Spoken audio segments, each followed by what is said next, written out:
They say revolutions are started by firebrands. But sometimes they start with a man who knew how to argue. I'm Cole Braddock. Call me Gage.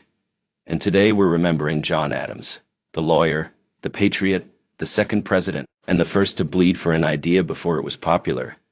Adams didn't roar in taverns or throw bricks through windows. He sharpened his convictions like a blade and tested them in court. Boston, 1770.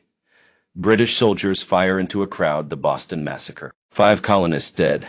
Blood on the cobblestones. The city wants vengeance. And who defends the soldiers? John Adams. Because the law had to matter, especially when it hurt. He knew a republic built on rage dies in its sleep. 6 of 8 soldiers acquitted. 2 found guilty of manslaughter, not murder. Adams saved them from the gallows. The mob called him a traitor. He called it justice. 6 years later, he's not defending redcoats. He's demanding independence. While others hesitated, Adams pushed. He was the engine behind the brake. Nominated Washington to lead the Continental Army. Pressed Jefferson to write the words that would change the world. Fought for the July 2nd vote, the day he believed would be remembered forever. He was wrong about the date, but right about everything else. When Congress wavered, Adams held the line. To him, liberty wasn't a speech. It was a contract. One you signed with your name, your fortune, and your life. He spent the war not in battle, but in silence and ink. In Paris, in Amsterdam, in London.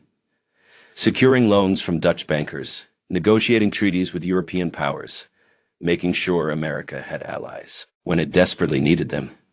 Without Adams' diplomacy, the revolution might have died. Bankrupt. Then came the presidency, and with it, storms. France demanded bribes, the XYZ affair. $250,000 for the foreign minister, $10 million for the country.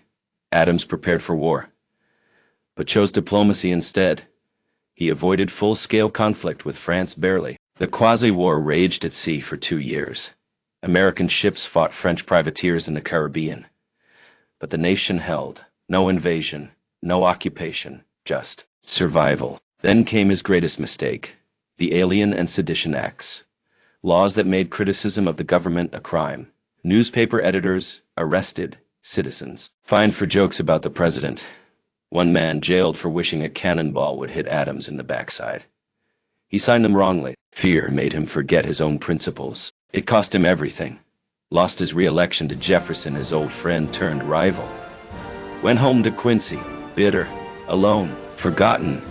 But he never begged to be loved. He demanded to be understood. 25 years passed.